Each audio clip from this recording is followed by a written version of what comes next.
Ο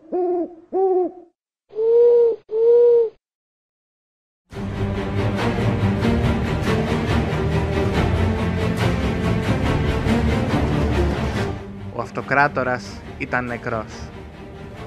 Η χήρα Αυγούστα ήταν καθυλωμένη στο κρεβάτι της Λεχώνας, η γη τους μωρά ακόμα. Ο θάνατος του Ρωμανού του δεύτερου προκάλεσε σοβαρή κρίση διαδοχής στην Κωνσταντινούπολη, καθώς το κενό εξουσίας προσελκύει πάντα διεκδικητές. Ισχυρός άνδρας στη βασιλεύουσα ήταν ο αρχιευνούχος Ιωσήφ Βρύγκας. Λόγω της αναπηρίας του δεν θα μπορούσε ποτέ να χρηστεί βασιλέας, όμως προσπάθησε να διατηρήσει την εξουσία του χειραγωγώντας την αυτοκρατορική διοίκηση. Όσο συνέβαιναν αυτά, ο στρατηγός Νικηφόρος Φωκάς επέστρεφε από τη Συρία. Φτάνοντας στην Κωνσταντινούπολη, ζήτησε να συναντήσει τον Βρύγκα για να διαπραγματευτούν. Όμως, σύμφωνα με ορισμένες πηγές, ο ισχυρός ευνούχος προσπάθησε να τον παρασύρει για να τον συλλάβει και να τον τυφλώσει. Ο Νικηφόρος απέφυγε την ενέδρα και συγκέντρωσε το στρατό του έξω από την πόλη. Ο Ιωσήφ Βρύγκας άρχισε να οργανώνει την άμυνά του και να κυνηγάει τους συγγενείς του Νικηφόρου. Ο αδελφός του, Λέων Φωκάς, διέφυγε από τη βασιλεύουσα μεταμφιεσμένος, ενώ ο γέρος πατέρας τους Βάρδας ζήτησε άσυλο στην Αγία Σοφία. Ο Βρύγκας διέταξε στρατιώτες να πάνε να τον συλλάβουν. Η παραβίαση όμως του ασύλου εξαγρίωσε τους κατοίκους της πόλης, οι οποίοι βγήκαν στους δρόμους για να τον υπερασπιστούν και να τον φυγαδεύσουν. Με την πόλη να συγκλονίζεται από βίαιες ταραχές, η δουλειά του Νικηφόρου αποδείχθηκε εύκολη. Πλέον ήταν ο Βρύγκας που έτρεξε οικέτη στην Αγία Σοφία. Όμως δεν επρόκειτο να τον αναγνωριστεί το άσυλο που εκείνος είχε αρνηθεί για τους αντιπάλους του. Τον συνέλαβαν και τον έκλεισαν σε μοναστήρι. Έτσι, με ελάχιστη αιματοχυσία και χωρίς να προβεί σε εκαθαρίσεις των αντιπάλων του, ο Καπαδόκης στρατηγός μπήκε στην πόλη κάτω από τις ζητοκραυγές του πλήθους και ο Πατριάρχης Πολύευκτος τον έστρεψε αυτοκράτορα.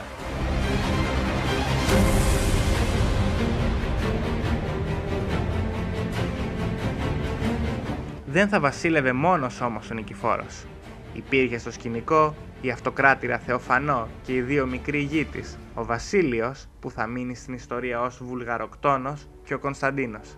Η Θεοφανό ήταν γυναίκα ταπεινής καταγωγής, κόρη ενός ταβερνιάρη από τη Σπάρτη. Ξακουστή για την ομορφιά της, είχε γοητεύσει τον νεαρό Ρωμανό τον δεύτερο, που την παντρεύτηκε παρά τις αντιδράσεις του πατέρα του, Κωνσταντίνου του Εβδόμου. Η Θεοφανό έχει κατηγορηθεί για το θάνατο και του πεθερού και του συζύγου της, αν και δεν υπάρχουν καθοριστικά στοιχεία για αυτό. Βλέποντας τον Νικηφόρο κυρίαρχο της πόλης, η Θεοφανό του προσέφερε το χέρι της, με την προϋπόθεση να σεβαστεί τα δικαιώματα των γιών της στο θρόνο. Ο Νικηφόρος δέχθηκε αμέσως. Ο Πατριάρχης Πολύευκτος όμως προσπάθησε να εμποδίσει αυτόν τον γάμο, με την αιτιολογία πως ο στρατηγός ήταν ήδη νονός ενός από τα παιδιά της. Το πρόβλημα παρακάμφθηκε όταν ο Νικηφόρος εμφάνισε μάρτυρες που βεβαίωσαν πως ο πατέρας του, και όχι εκείνος, είχε γίνει ανάδοχος των πριγκίπων.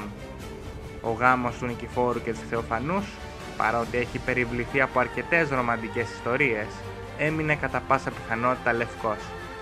Ο ασκητικός στρατηλάτης δεν καταδεχόταν καν το συζυγικό κρεβάτι. Κοιμόταν στο πάτωμα, πάνω σε δέρματα ζώων.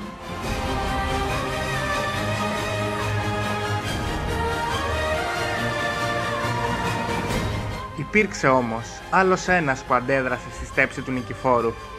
Ήταν ένας καλόγερος, ο Όσιος Αθανάσιος ο Αθωνίτης. Ο Αθανάσιος ήταν για χρόνια ο πνευματικός καθοδηγητής του Νικηφόρου και τον προετοίμαζε για μοναχό. Από την άλλη, ο στρατηγός έπεισε τον Αθανάσιο να ιδρύσει μία μονή στη Χερσόνησο του Άθο, με την προοπτική πως σύντομα θα ερχόταν να τον συναντήσει και να μονάσουν μαζί. Η μονή αυτή δεν είναι άλλη από τη Μέγιστη Λαύρα, την πρώτη μονή του Αγίου Όρους. Με την στέψη του Νικηφόρου και ακόμα περισσότερο με το γάμο του, φάνηκε καθαρά πως δεν σκόπευε να κρατήσει την υπόσχεσή του. Απογοητευμένος, ο Αθανάσιος άφησε τον Άθο με την μονή ακόμη μισοτελειωμένη, πήρε μερικούς ακολούθους του και έφυγε πρώτα για την Άβυδο και ύστερα για την Κύπρο, στέλνοντας παράλληλα μια πολύ αυστηρή επιστολή στον Νικηφόρο.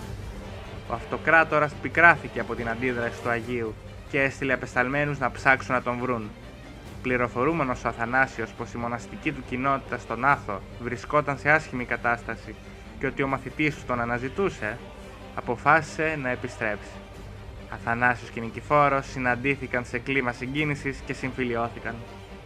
Ο Άγιος είχε κάνει ό,τι μπορούσε για να βγάλει τον στρατηγό από τον ελκυστικό αλλά επικίνδυνο δρόμο της πολιτικής. Πλέον ο αυτοκράτορας βρισκόταν στα χέρια του Θεού.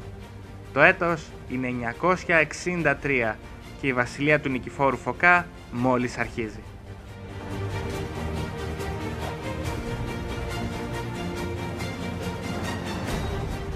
Αν σας άρεσε το βίντεο, κάντε like και subscribe στο κανάλι μας και ακολουθήστε τη σελίδα μας kognoskotim.gr.